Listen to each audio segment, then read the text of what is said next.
Good morning. 안녕하세요. 그린카입니다. 오늘 저는 요즘 진짜 핫한 차량을 가지고 와 봤는데요.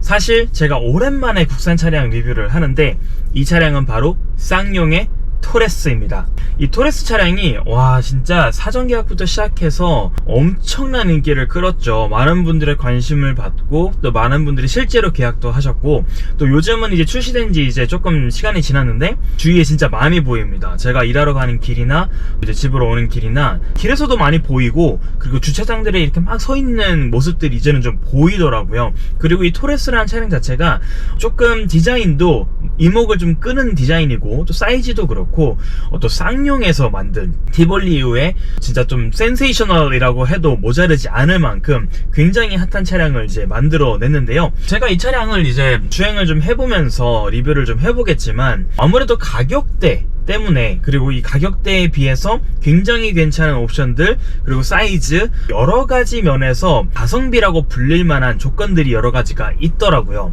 그래서 제가 이 차량을 이제 리뷰를 하기 전에 조금 공부를 해보면서 이 차량의 매력이 뭘까, 왜 이렇게 인기가 많았을까 싶었는데요. 일단 가격을 얘기를 좀 먼저 해보면, 가격이 이제 2천만원대 후반대에서 3천만원대 초반까지 좀 이루어져 있더라고요. 제가 지금 타고 있는 이 차량은 1.5 가솔린 가장 아래 트림이라고 보시면 되는데요. 이제 그 위에가 all-wheel drive죠. 4륜을 쓰면서 AWD 락까지 이제 제공하는 그런 옵션이 위에 있는데, 이 차량은 그 옵션이 들어가 있지 않고, 또 4륜이 들어가 있지 않고 그냥 일반 가솔린 모델입니다. 그래서 이 차량을 아무래도 구매하시면 가격이 2,740만원에 시작을 하게 되더라고요. 2,740만원에 이 차량은 심지어 옵션이 많이 들어가 있지 않은 차량이라서 T5, T7 트림이 나눠져 있는데, 또 그 아래 T5 트림으로 이제 이루어져 있는 그런 차량입니다. 옵션이 상당히 많이 떨어지는 그런 차량이라서, 제가 어저께도 여러가지 다른 유튜브도 많이 보고 자료들을 많이 봤는데 이 차량을 딱 탑승을 해보고 조금 놀랐습니다. 제가 봤던 차량들이랑 너무 많이 달라서.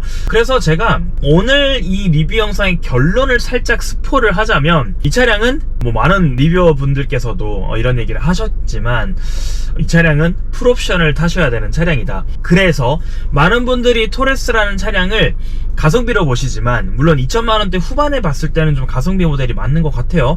물론 이 차량은 풀옵션으로 올려도 3,200대 정도 되기 때문에 엄청나게 많은 옵션의 차이를 두진 않습니다만, 어브드라이브의 T7 트림을 골라서 좀 고급지게, 물론 그 돈에 이 차량에 들어가는 모든 그런 옵션들을 봤을 때는 그것도 물론 가성비라고 볼 수 있겠지만은요, 3,200대, 그리고 이제 실제 구매 가격은 세금이랑 여러가지 하면 그래도 한 3,400여 대가 될 텐데, 3,400여 대의 가격이 가성비인가는 물론 이제 개개인의 입장마다 다르겠지만, 2천만원대 후반대를 생각하시고 이 차량에 처음 접근만 하셨던 분들에게는 3천대 중반 거의 육박하는 그런 차량의 가격이 가성비라고 느껴지진 않을 것 같다라는 생각이 드는 게, 제가 오늘 이 차량의 리뷰를 하게 됐을 때 결론이 그쪽으로 도출될 것 같은 느낌이 살짝 듭니다. 자, 그럼 제가 이제 주행을 좀 해보면서 이 차량의 장단점에 대해서 얘기를 좀 해보도록 하겠습니다. 가보시죠. 자, 쌍용자동차 토레스의 재원을 말씀을 드리겠습니다. 1.5 가솔린 터보가 2,740만원에서 3,020만원에 형성이 되어 있고요. 1.5 가솔린 터보 4륜 2,940만원에서 3,220만원까지 형성이 되어 있습니다. 자, i4 싱글 터보 4기통 차량이고요. 170마력 28.6토크, 연비는 가솔린 터보가 11.2, 가솔린 터보 4wheel 드라이브가 10.2입니다. 1845kg의 중량을 가지고 있고요. 17인치 혹은 18인치 타이어 적용이 가능합니다. 준준형 SUV 세그먼트에 소속이 되어 있고요. 그리고 AWD 락이 제공이 되는, 또 4wheel 드라이브가 제공이 되는 옵션이 따로 있습니다. 추가적인 옵션은 사이드 스텝, 세이프티 선루프를 추가하실 수가 있고요. LED 턴 시그널 램프 적용 가능하고, 오토 폴딩, 열선, 그리고 LED 주간 주행 등 풀 LED 헤드램프, 리어 스포일러, 하이그로시 A필러 익스테리어 등이 적용이 가능합니다. 인테리어를 보시면 3분할 와이드 디지털 클러스터가 적용이 되어 있고요. 전자식 파워 스티어링 휠, 12.3인치의 인포콘 내비게이션, 그리고 8인치 통합 컨트롤 패널이 적용이 되어 있습니다. 1, 2열 USB 포트가 적용이 되어 있고요. 무선 충전기도 적용이 가능합니다. 그리고 트렁크가 상당히 느리게 개폐가 되는데, 제가 오늘 타본 차량은 트렁크가 수동으로 적용이 되어 있습니다. 자, 토레스 차량의 주행을 좀 시작을 해보도록 하겠습니다. 자, 이 차량의 단점은 all-wheel drive, 4륜이 적용이 되지 않은 차량이라는 겁니다. 근데 이 all-wheel drive가 물론 꼭 필요하냐라는 질문에 있어서는 뭐 꼭 필요하진 않습니다. 그런데 이 차량은, 이 토레스 차량은 all-wheel drive가 좀 많이 필요해 보입니다. 왜 그러냐면요, 지금 오늘 비가 살짝 오고 있는데요, 제가 이 차량을 처음에 리뷰하려고 받아서 주차장에서 나와가지고 촬영을 하러 이제 나오는데요, 물론 제가 운전이 조금, 제 운전 스타일이 조금, 좋게 말하면 다이내믹, 나쁘게 말하면 좀 험해서 그런지는 모르겠는데, 코너링을 살짝 세게 돌았더니 차량이 밀리더라고요. 타이어 슬립이 살짝 나요. 근데 이 차량이 지금 1600km 밖에 안 달린 차량이고, 심지어 이 차량이 옵션이 진짜 안 들어간 차량임에도 불구하고 18인치 타이어가 적용이 또 되어 있거든요. 기본은 17인치 타이어인데 이 차량은 18인치 타이어가 적용이 되어 있어서 옵션이 조금 들어가 있는 것으로 보이는데요, 타이어 사이즈를 떠나서 타이어에 문제가 전혀 없는 차량인데 코너링 살짝 세게 돌았다고 이 슬립이 조금 나는 걸 보면서 비 오는 날, 심지어 지금 비가 엄청나게 많이 오는 날도 아니고 그냥 노면이 살짝 젖어 있는 정도인데 슬립이 조금 나는 걸 보면서 이 차는 all-wheel drive 없으면은 조금 불안할 수도 있겠다라는 생각이 조금 들었습니다. 물론 안전운전 하시는 분들에게는 전혀 해당 사항이 없을 수 있는데요, 저처럼 운전 스타일이 조금 코너링 급격하게 들어가시는 분들이라면 이 타이어 슬립이라든지 조금 급격하게 쏠리는 느낌을 좀 받으실 수 있겠다라는 생각이 듭니다. 근데 사실 요즘 all-wheel drive가 많이 우리나라 사람들에게 생활화 됐죠. 뭐 BMW SUV들이라든지 또 엑스드라이브에 많이 익숙해지셨죠. 또 우리나라가 겨울에 여러가지 한파나 또 많은 눈 사태를 겪으면서 이 all-wheel drive에 대한 관심이 어느 때보다 높고, 그리고 사실 200-300 정도 더 줘서 all-wheel drive에 AWD 락을 적용할 수 있다라는 거는 굉장히 가성비 옵션은 맞는 것 같습니다. 그래서 이 차량에는, 제가 지금 타고 있는 차량에는 all-wheel drive가 들어가지 않지만 이 all-wheel drive는 꼭 넣으셔야 될 것 같은 생각이 들어요. 그렇기 때문에 이 차량 일단 기본적으로 2700대에 시작하지만 all-wheel drive를 넣는 트림으로 가는 순간 2900대로 올라가고, 또 거기에 T7 옵션 넣고 3200까지 올라가고 이렇기 때문에, 그래서 제가 오늘 이 토레스 차량 리뷰를 하면서 느끼는 거는 이 차량은 2000대 후반대 차량이라고 보기엔 좀 어려울 것 같다. 물론 2000만원대 후반대에 이런 깡통 트림을 구매하시는 분들이 분명히 계시겠죠. 그런 좀 더 럭셔리한 옵션이라든지 all-wheel 드라이브가 진짜 필요 없는 분들이 분명히 계시겠지만, 이 쌍용 토레스 차량에 가장 관심이 많으실 것 같은 분들은 아무래도 아웃도어 뭐 캠핑 하시는 분들이라든지, 이 차량이 아무래도 준준형 세그먼트 SUV에도 속하더라고요. 이 차량이 생각보다 전폭이 좀 넓어요. 전장이 엄청나게 긴 차량은 아닌데 전폭이 생각보다 넓고, 그리고 전고도 생각보다 적당히 높습니다. 엄청 높지도 않고 엄청 낮지도 않아요. 그래서 제가 지금 이 토레스 차량 운전하면서 느끼는 점은 적당히 편안하게 운전할 수 있습니다. 전고가 물론 좀 높은 차량들은 운전이 좀 편한데요, 이 차량은 승용차와 4사이즈 SUV의 그 높이의 살짝 중간 정도 전고로 느껴집니다. 그래서 나쁘게 보면 좀 어중간한 전고겠지만 또 좋게 보자면 굉장히 또 편안한 높이에서 운전을 할 수 있고, SUV의 그 장점인 그 시야감이 분명히 있고요. 그리고 너무 높지도 않아서 실제로 너무 높은 전고 때문에 SUV를 싫어하시는 분들도 있기 때문에 그런 분들에게는 세단에서 SUV로 넘어오는데 약간 중간 지점이 될 수 있겠다라는 생각은 조금 듭니다. 아무래도 가격 얘기를 계속 하게 되는데요, 차량이 2700만원에서 3200여에서 이루어져 있는데 2000 후반대에서 그냥 구매를 하시려면 제가 지금 타고 있는 이 차량, 이런 차량을 이제 구매를 하셔야 된단 말이죠. 그런데 제가 다른 리뷰어분들의 영상이나 블로그나 그런 것들에서 봤던 그런 영상과는 정말 딴판인 차가 이 차량입니다. 그래서 깡통을 진짜 구매 고려를 하시는 분들은 이 깡통 차량을 한번 경험을 해보셔야 될 것 같은 게, 전혀 고급진 느낌은 없습니다. 사실 3200대의 AWD 옵션과 그리고 T7 트림을 넣으시면 가죽 옵션도 넣으실 수 있고 여러가지 옵션들이 많이 들어가서 와 진짜 생각보다 괜찮다라는 생각이 드실 텐데, 이 차량은 글쎄요, 뭐 여기 중앙에 있는 뭐 3분할 디지털 클러스터라든지, 그리고 이 내비 화면도 꽤 크고 굉장히 이런 디지털화된 것들은 상당히 이 인테리어 옵션은 나쁘지 않아 보이거든요. 그런데 지금 이런 거 외에는 딱히 옵션이라고 할 만한 게 없습니다. 물론 기본적으로 디지털 클러스터 그리고 인포테인먼트 들어가는데, 사실 열선은 있는데, 그리고 핸들 열선도 있는데 통풍도 들어가 있지 않고요. 그리고 당황스러웠던 게 여기 선루프도 없습니다. 선루프도 적용이 안 돼 있어서 저처럼 이제 장비가 많지 않은 유튜버에게 상당히 촬영하기 어려운 환경을 제공하고 있는 그런 토레스 차량이고요. 그리고 여러가지 옵션들을 T7에는 들어갈 수 있지만 뭐 풀 LED라든지 그 턴 시그널 램프라든지 그런 것들이 좀 다 빠진 것으로 보입니다. 물론 이 차량에도 지금 오토 홀드라든지 그리고 스타트 앤 스탑 옵션도 들어가 있고 차선 유지라든지 그런 거는 들어가 있는 것으로 보이거든요. 그런데 T5와 T7의 트림의 차이점은 이제 가죽이라든지 그냥 내가 눈으로 딱 확인했을 때 좀 고급진 느낌이 든다 안 든다의 차이가 확실히 느껴지는 것 같습니다. 그래서 조금이라도 인테리어에 조금 욕심을 가지시겠다면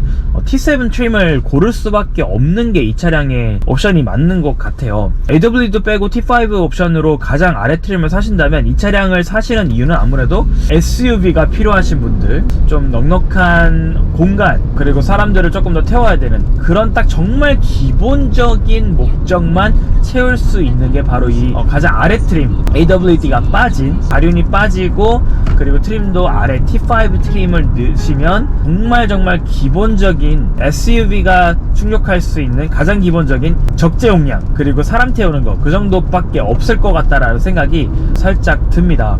주행에 대한 얘기를 조금 해보자면은요, 가볍습니다. 전체적으로 상당히 가벼워요. 그런데 이 차량이 사실 무게가 그렇게 가벼운 차량은 아니거든요. 1800kg 정도의 무게를 가지고 있기 때문에 엄청나게 가벼운 차량은 사실 아닌데요, 무게가 느껴지는 순간이 있습니다. 사실 제가 주행이 좀 가볍다라는 말씀을 드렸는데 핸들도 가볍고 코너링도 가볍고 굉장히 좀 좋게 말하면 경쾌하고 나쁘게 말하면 너무 가볍게 느껴지는 부분들이 있는데요, 언제 이 차가 무겁게 느껴지냐면 이 스타트 앤 스탑, 이 시동이 잠깐 중간에 멈췄을 때 꺼졌다가 다시 켜지는 이 기능이 있잖아요. 그때 상당히 굼뜹니다. 이제 이거는 사실 뭐 차량의 무게보다는 스타트 앤 스탑이 되게 늦게 걸리네요. 이렇게 멈춰서 이 스타트 앤 스탑이 딱 걸리고 나서 시동이 딱 꺼지고 제가 다시 이렇게 이게 좀 느려요. 확실히 굉장히 느리게 반응을 합니다. 그래서 이런 부분이 조금 아쉽습니다. 이런 부분은 이제 기술력의 차이라고 좀 볼 수 있을 것 같은데요, 이렇게 주행을 좀 속력을 밟으면 토크가 이제 엄청나게 센 차량도 아니고 또 마력이 높은 차량도 아니기 때문에 뭐 굉장한 가속력을 요하는 그런 차량도 아니고, 그래서 주행 자체가 뭐 재밌거나 그런 건 전혀 없습니다. 근데 편안은 해요. 이렇게 뭐 불편하거나 그런 거는 전혀 없는데, 이렇게 말씀드리면 어떨지 모르겠는데 그냥 SUV입니다. 그냥 편안하게 탈 수 있는 SUV고 굉장히 강력하게 뭐 재미가 있다거나 그렇진 않습니다. 심지어 스포츠 모드가 있어요. 근데 스포츠 모드를 넣는 게 조금 무의미할 정도로 주행 재미가 그렇게 있는 차량은 확실히 아닙니다. 물론 가격대 자체가 그런 옵션들을 넣을 수 있는 그런 차량도 아니고요, 또 그런 옵션을 목표로 하는 분들이 사는 차량도 아니지만 주행 자체는 그렇게 만족스럽다는 느낌을 주지는 않고 그냥 무난하다라는 그런 생각이 듭니다. 그런데 1.5 가솔린이잖아요. 뭐 마력도 적고 토크도 떨어지고 사실 힘도 그렇게 있는 차량이 아님에도 불구하고 연비는 조금 아쉽습니다. 이 1.5 가솔린 어웨이 드라이브 말고, 어웨이 드라이브가 들어가지 않는 이 차량이 약 11.2 정도 복합 연비가 나온다고 해요. 어웨이 드라이브 넣으시면 1km 떨어져서 10.2 정도 나온다고 하는데, 이 차량의 공차 중량이 1800kg대 그리고 1.5 가솔린 토크가 28, 이 4기통 차량이고 그렇게 퍼포먼스가 높은 차량이 아님에도 불구하고 연비가 11은 조금 아쉬운 것 같습니다. 그래서 연비가 조금만 더 나왔으면 조금 더 경쟁력 있는 차종이 되지 않았을까 싶은데요, 그런 부분은 조금 아쉽네요. 자, 여기서 저는 이 4기통 싱글 터보 170마력 28.6 정도 되는 토크의 차량의 스포츠 모드를 한번 시험해 보도록 하겠습니다. 이 드라이브 모드가 Normal, Sport, Winter 이렇게 있는데요, 자, 드라이브 모드를 스포트로 바꿔서 한번 타보도록 하겠습니다. 뭐 엄청나게 밟을 수 있는 차량이 아니기 때문에 어떤 느낌인지 그냥 제가 궁금해서 여기서 출발하면서 스포츠 모드로 출발을 해보도록 하겠습니다. 관건은 일반 모드에서 굉장히 굼뜬 스타트인데 스포츠 모드는 어떨지 궁금하네요. 가볼게요.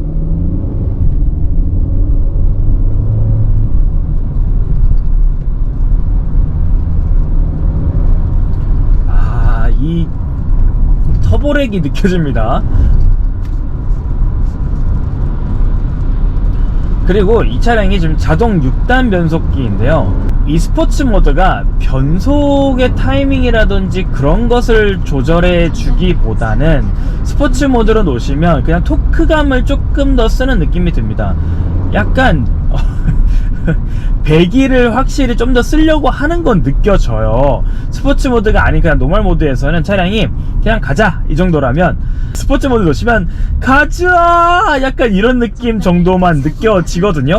뭐 엄청나게 다른 스타팅이나 조금 더 폭발적인 면이나 뭐 배기음이나 그런 건 전혀 없고, 이 차는 스포츠 모드 써봐야 연비만 떨어지기 때문에 안 쓰는 것을 추천을 드립니다. 그냥 재밌네요. 스포츠 모드가 이렇게 큰 차이는 없는 것으로 보여집니다. 사실 그래도 이 차량이 어쨌든 2열이 중요하고 그리고 또 트렁크 용량 같은 게 중요한 차량이잖아요.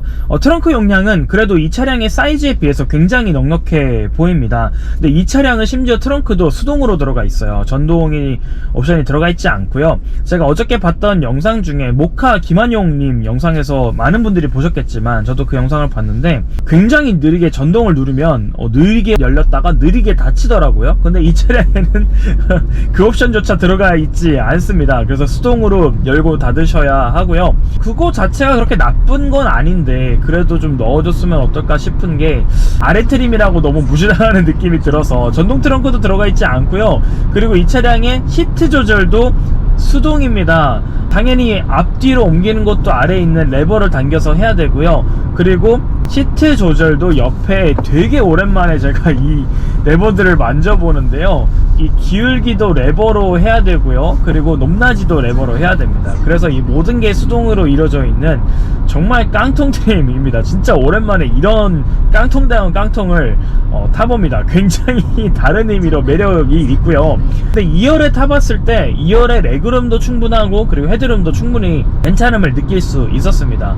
그리고 앉아있었을 때 그 감도 그렇게 나쁘지 않았어요. 각도도 나쁘지 않고요.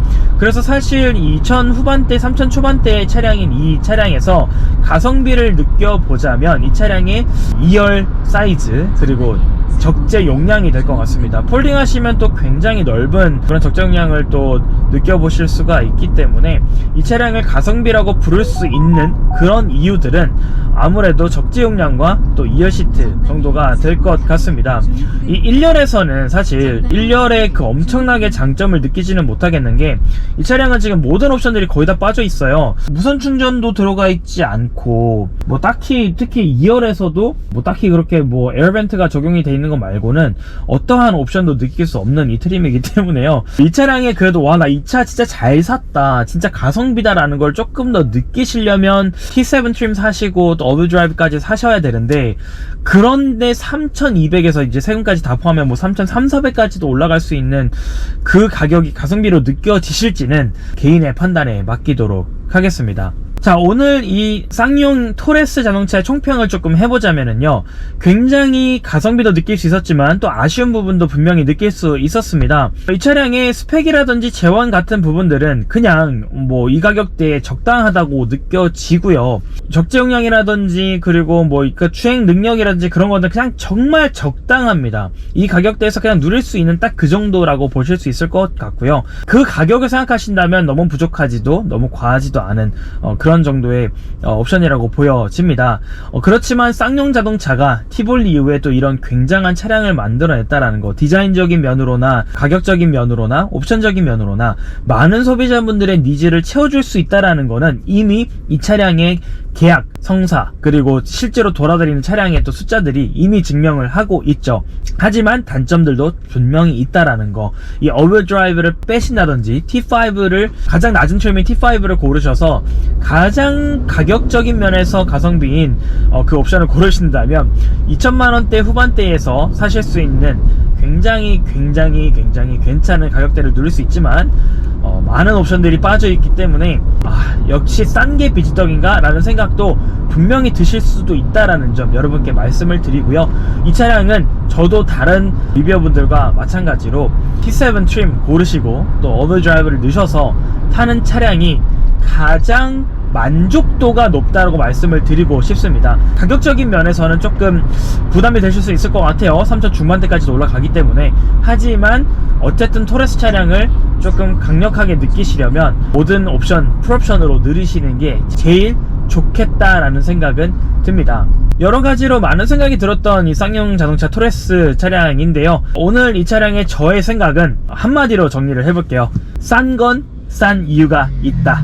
여러분, 이 영상이 조금이라도 여러분에게 도움이 되셨다면 좋아요, 구독, 댓글, 알림 설정 부탁드리고요. 여러분의 관심은 저에게 크나큰 동기부여가 됩니다. 저는 다음 주에 아이오닉 6가 올 예정이거든요. 굉장히 또 핫한 차량이죠. 그 차량은 제가 전기차를 좋아하지 않음에도 조금 기대가 되는데요. 아이오닉 6 영상으로 다음 주에 찾아뵙도록 하겠습니다. See you later. Goodbye.